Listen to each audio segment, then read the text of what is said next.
S'il vous plaît.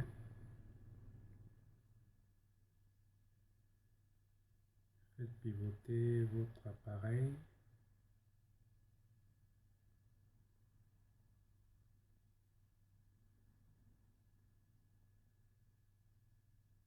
Les consommateurs va être ici. Voilà. Partagez s'il vous plaît. Partagez. Nous avons commencé à 13h30 à 14h. Donc nous allons essayer de partager d'autres vidéos pour qu'il y ait un maximum de personnes. Nous allons parler du Cameroun. Nous allons parler de la France. Il y a beaucoup de choses qui méritent qu'on en parle. Et je vais commencer lorsqu'il y aura déjà un maximum de partage. C'est ce que moi aussi je vais essayer de faire.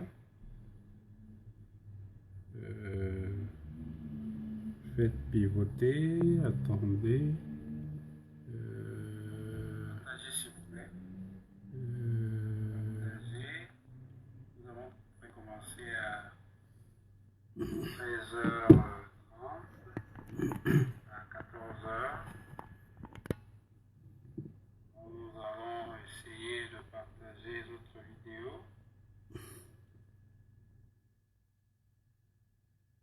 Voilà, j'espère que pour suivre ce direct, il faut se mettre un peu, il faut essayer de faire pivoter votre appareil. Ou alors je vais essayer de redresser la vidéo afin que, même si la qualité n'est souvent pas très bonne, parce que je voulais qu'elle soit... Nous allons parler du drone, nous allons parler de la France. Il y a beaucoup de choses... Partagez la vidéo s'il vous plaît. Partagez. Essayez d'être nombreux. Je pense qu'il y a des sujets très importants. De partage. Ce que moi aussi je vais essayer de faire. Je vais essayer de partager. Voilà. Je suis en train de faire le partage pour inviter les compatriotes et les frères africains à se joindre à cette vidéo, car nous avons des choses en commun. Vous savez que nous sommes à une phase cruciale de l'évolution de notre pays. Il y a le déconfinement, il y a beaucoup de choses. Oui, Carlo regarde. Bonjour, Carlo. Ah là là. Oui, allô? Là, je suis en direct. La secrétaire du préfet, elle m'a dit que si je peux envoyer un email, alors je sais pas. D'accord. Je suis en direct là, je peux pas pour l'instant, on se parle après. D'accord? Oui, oui, partagez s'il vous plaît, partagez. Il faut que nous soyons nombreux pour aborder est très important. Nous sommes à une phase cruciale. Et j'espère que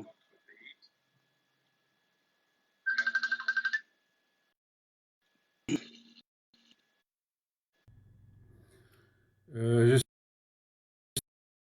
salue Franck. Je salue mon cher ami Julien Bellec. Comment ça va mon cher ami Julien?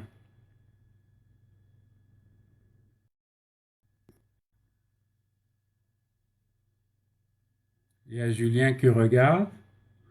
Il y a Julien Bellec à bord. Et il y a d'autres compatriotes.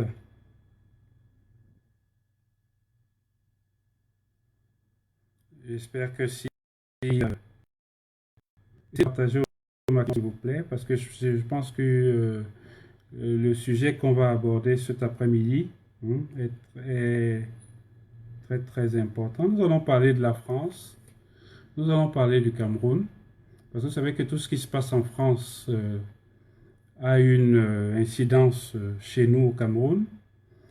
Et comme vous savez très bien que la France, depuis l'époque coloniale, n'a jamais lâché notre pays.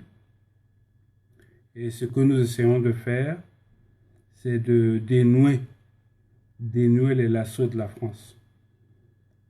Et je pense que je fais partie de ceux qui sont déterminés. Je fais partie de ces Camerounais qui sont déterminés et qui luttent depuis à peu près 40 ans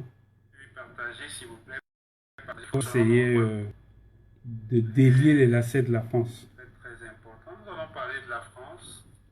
Nous allons parler du Cameroun.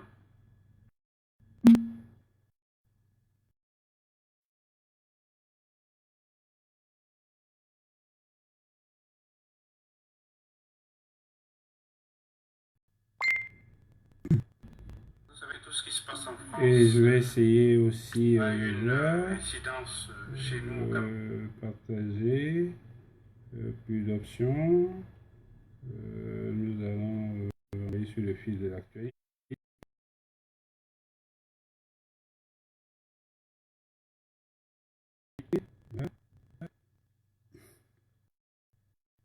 Voilà.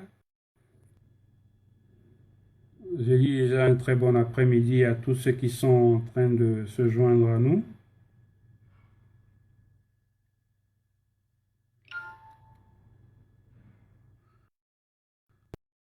Vous savez que je vais en direct. Tu vas bien. Et à Londres, j'espère que tu vas inviter tout le monde. Pourquoi la caméra est penchée? Oui, la caméra est penchée parce que je vais voir. J'ai essayé de la faire repivoter. Un instant. Voilà la rotation de l'écran.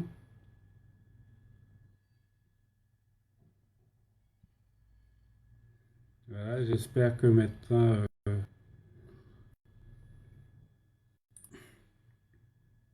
savez, quand on est tout seul, on n'a pas de secrétaire, voilà. Je pense que j'ai remis l'écran à sa place. Bon.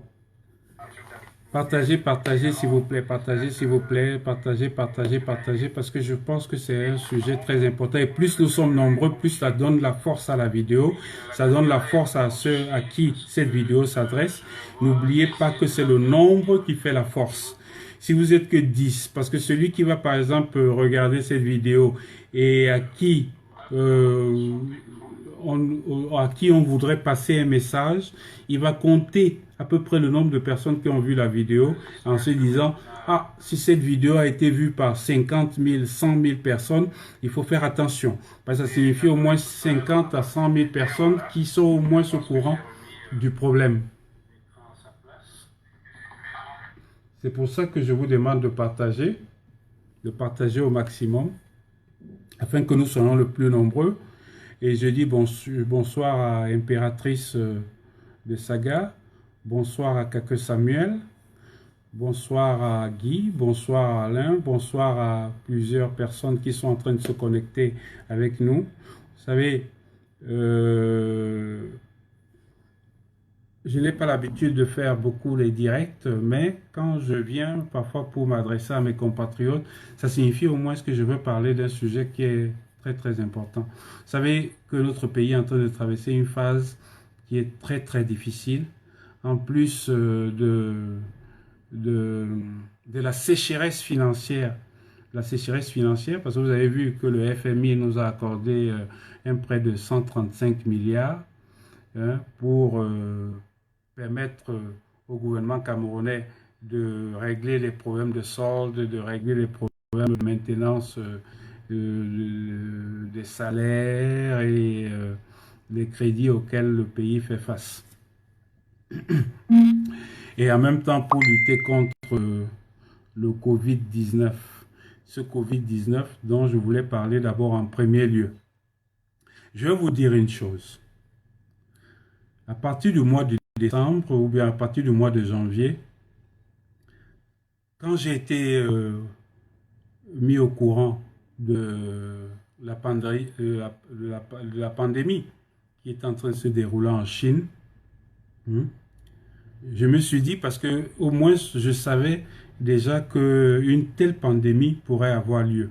Parce que nous sommes au courant de certaines choses où peut-être ceux qui sont dans le monde normal ne sont pas au courant, parce que ce sont des choses auxquelles on s'y attendait depuis à peu près depuis les années 2007 à 2008, parce que c'était très très bien prévu, hein, une pandémie, la quarantaine et tout ça.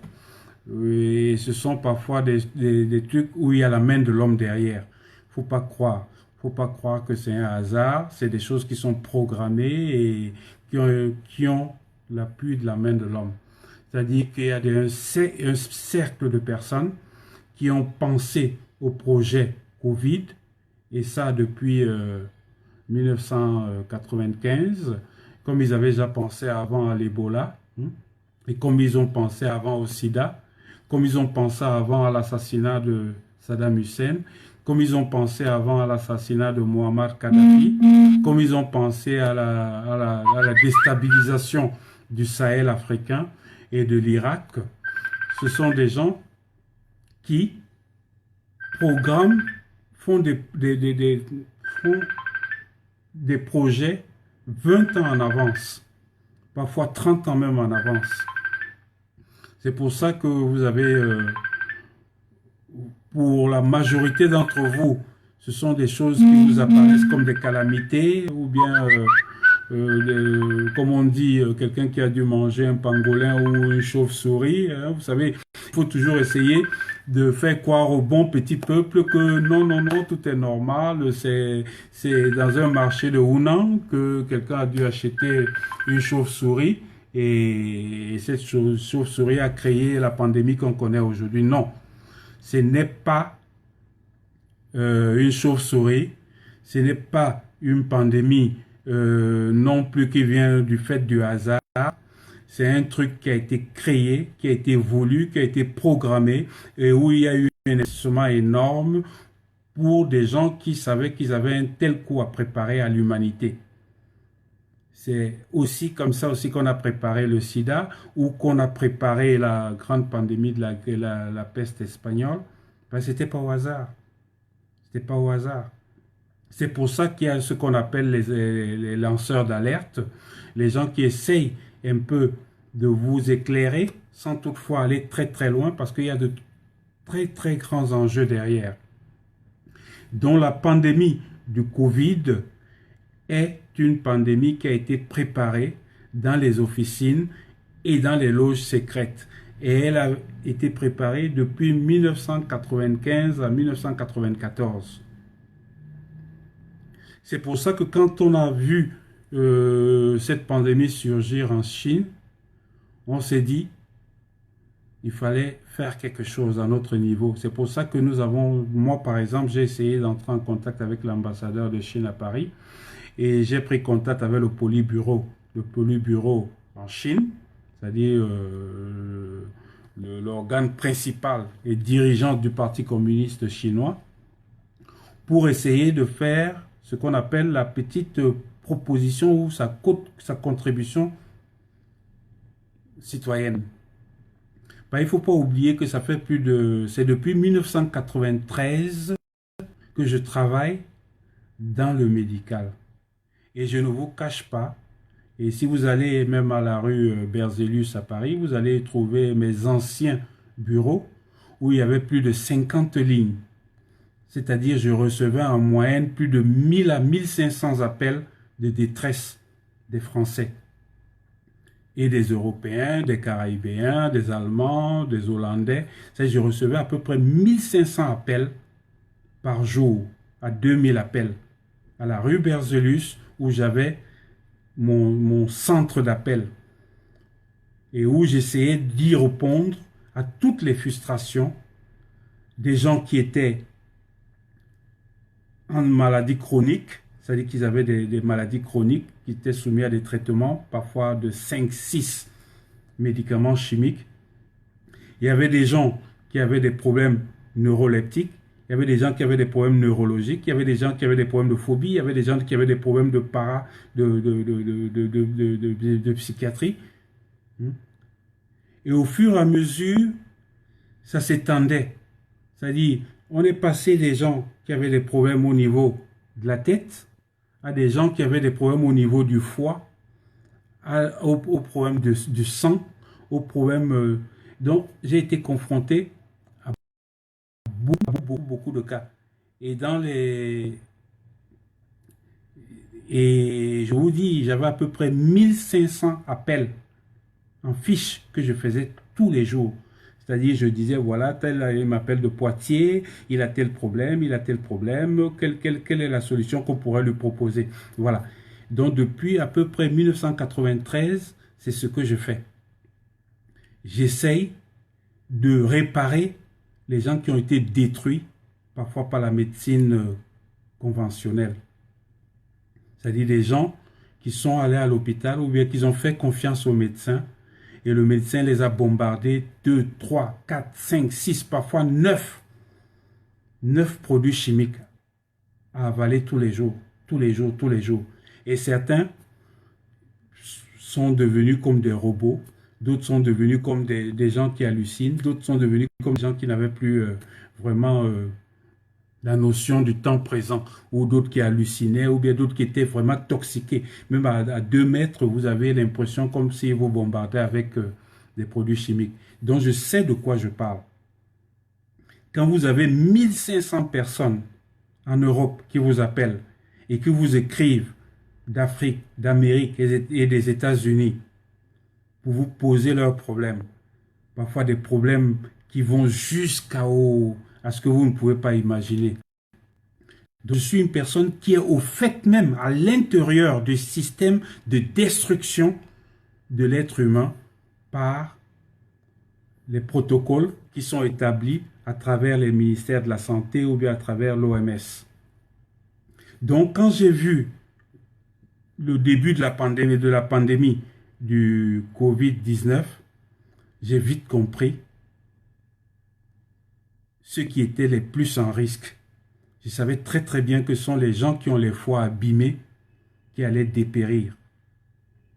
Et que je savais aussi le principe, parce qu'avant déjà nous avons combattu l'Ebola et nous avons réussi à vaincre l'Ebola. Tout simplement parce qu'on avait compris le mécanisme, parce que je travaille avec aussi des chercheurs, des biologistes, des professeurs, des gens qui font des publications.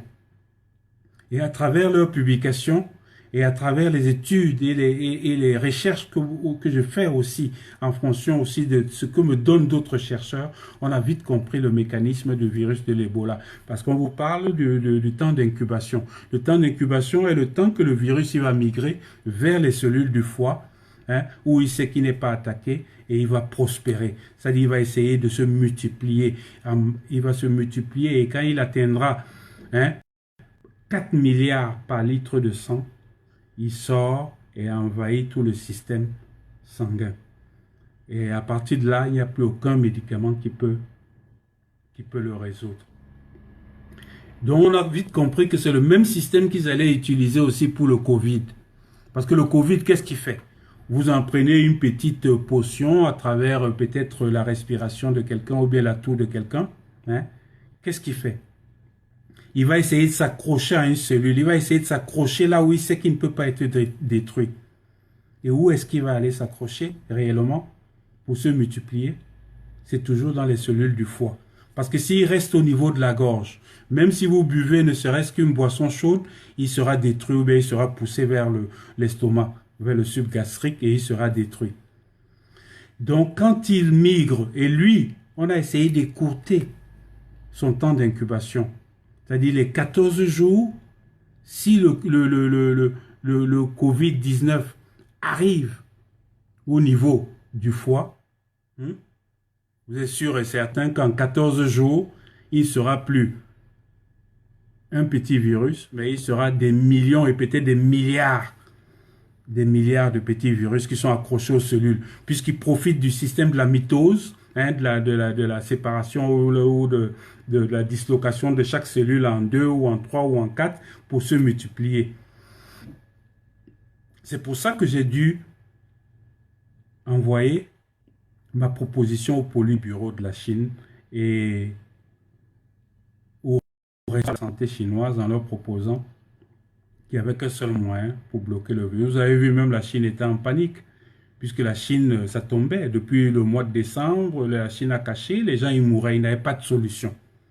La Chine n'avait pas de solution, ni en décembre, ni en janvier, hein, ni en février.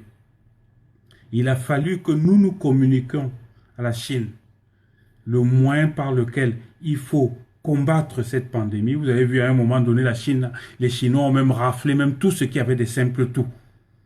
Parce qu'ils savaient déjà qu'ils avaient déjà la solution. Et au bout d'un mois, la pandémie a disparu à Hunan et dans les autres provinces chinoises. Parce que le secret de la destruction du Covid, hein, c'est quoi?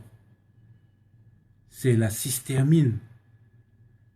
La cystérmine est un acide aminé qui permet de détruire les radiations, qui permet de détruire à travers, par exemple, si votre cellule a été irradiée, hein, la cystérmine permet à la cellule de se régénérer, il va d'abord la détruire et va la régénérer en une nouvelle cellule sans les radiations. Et après le reste, vous avez, par exemple, aujourd'hui on est en train de vous parler de l'artésémine, mais je vais vous raconter une histoire. Moi, j'ai été en 1998 en Centrafrique.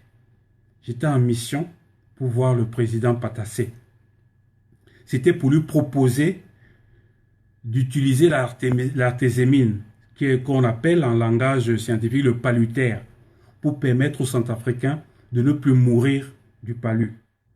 Parce qu'à cette époque, comme le président Patassé était un ingénieur agronome, hein, je lui avais suggéré, il avait vite compris l'importance de l'artésémine, hein, parce que l'artésémine pousse dans les sols qui sont ferragineux, c'est-à-dire les sols rouges qui ont une grande teneur en fer. Donc j'avais proposé au président Patassé et il avait accepté, hein, parce que ça ne lui coûtait rien pour éliminer le paludisme en Centrafrique. C'est pour ça que quand j'ai envoyé aux Chinois la proposition d'utiliser le médicament à base d'artésémine, qui est la cofantrine, qui est normalement utilisé pour guérir le palu. C'est pour ça que j'étais certain que la pandémie ne pouvait pas mordre en Afrique. Parce qu'en Afrique, aujourd'hui, c'est la cofantrine qu'on utilise et la Téméeur, la Tafran, ou la Fran, hein. Les nouvelles molécules antipaludéennes en Afrique aujourd'hui sont à base de l'artésémine. Donc moi, je proposais au président chinois et au Politburo chinois et au ministère de la Santé chinoise d'utiliser l'artésémine à travers surtout la cofantrine, qui est une bithérapie, parce que la cofantrine, c'est l'artésémine plus l'antibiotique. Vous voyez? Donc ça avait déjà une efficacité énorme pour bloquer même déjà le virus dès l'entrée dans le corps. En plus, on empêchait d'avoir les 14 jours d'incubation au niveau du foie en utilisant la cystéamine ou bien n'importe quel acide aminé. Et j'avais proposé aussi, parce que pour détruire les bactéries ou bien les virus qui sont au niveau des voies respiratoires, c'est la lévoflacine. La lévoflacine est la molécule la plus au niveau de la ciprofloxacine. Ces deux molécules, quand vous associez ces trois molécules, la cystéamine, la lévoflacine, dans les 3 jours qui suivent, vous êtes sûr et certain qu'il n'y a plus aucune charge virale sur vous. Et quand j'ai cette proposition, j'ai aussi envoyé la même proposition au président. Quand j'ai vu que l'épidémie avait gagné aussi la France, je me suis dit, au moins ma contribution citoyenne à la France, hein, c'était au moins de transmettre à celui qui tient le pouvoir en France la solution. Et quand cette solution est appliquée, on continuait à appliquer les protocoles de dire aux gens, oui, rentrez chez vous et allez prendre du Doliprane, ou bien ne prenez rien du tout, et qu'on entubait les gens directement, hein, je me suis dit, mais merde alors, mais c'est pas possible, ils sont en train de tuer les gens. Ils sont en train de tuer alors qu'il y a une solution simple. Même ceux qui sont sous entubage, il suffit de revitaliser leur foie, hein, de revitaliser le foie et de diminuer les radiations créées par le coronavirus, hein, les personnes sortent de l'entubage. J'ai donc essayé d'alerter au moins 20 000 médecins en France parce que j'ai un fichier de 51 000 personnes du service. Et j'ai proposé à ces médecins de se rappeler de leurs cours. Parce que le coronavirus, il a été découvert dans les années 60. Dans toutes les facultés de médecine, on enseigne comment on tue le coronavirus. Parce que le vrai coronavirus, c'est lui qui donne le rhume. Vous voyez, les enfants, ils sont toujours en rhume.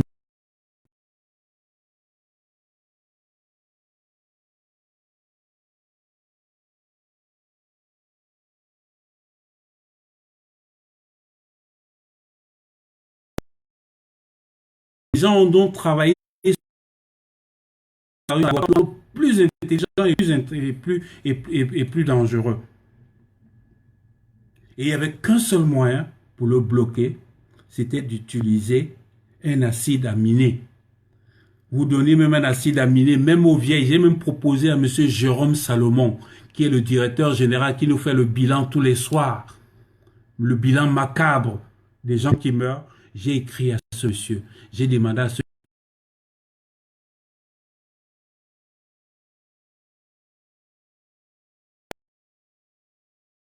au moins partout, qui est l'oméga 3, qui est les extraits des huiles sont des mers froides.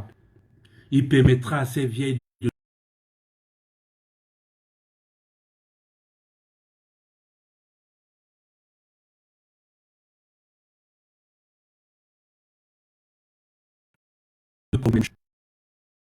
elle a 92 ans. Il y a à vivre. Et c'est moi qui ai repris le contrôle des soins de cette dame. Elle était diagnostiquée Alzheimer, elle était diagnostiquée cancer à phase terminale du côlon, elle était diagnostiquée comme une personne qui n'avait plus complètement la coordination de ses neurones. Aujourd'hui, elle vit depuis 8 ans. Elle vit grâce au traitement que je lui donne.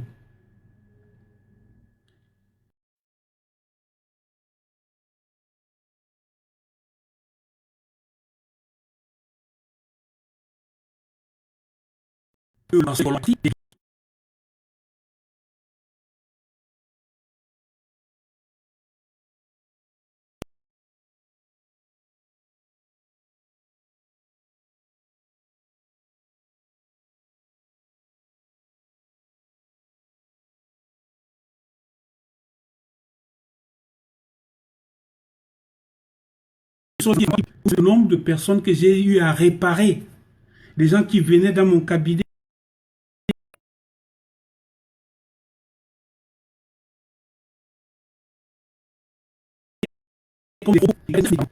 zam, zam, zam.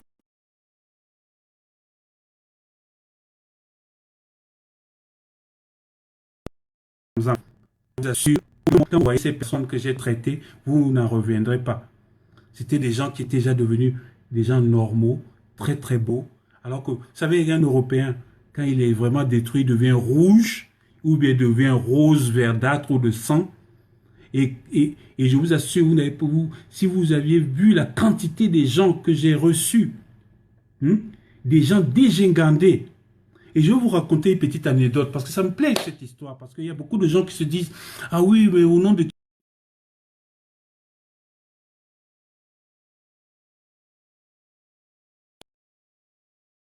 je suis les Français, les Hollandais, les Anglais, les Américains. Je répare les gens que la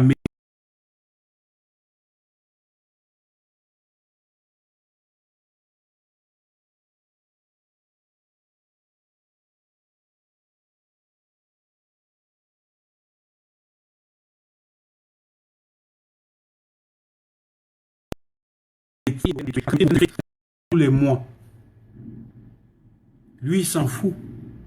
À partir du moment où vous respirez, mais vous respirez dans la douleur. Vous respirez dans l'être.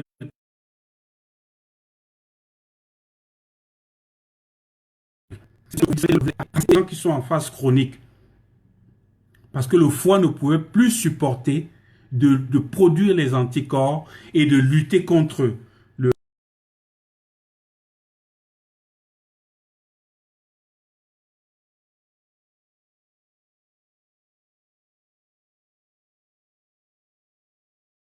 et lorsque vous avez 3, 4, 5, parce que moi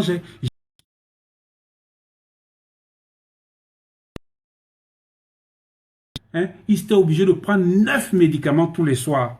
9. Et des médicaments qui sont hyper toxiques.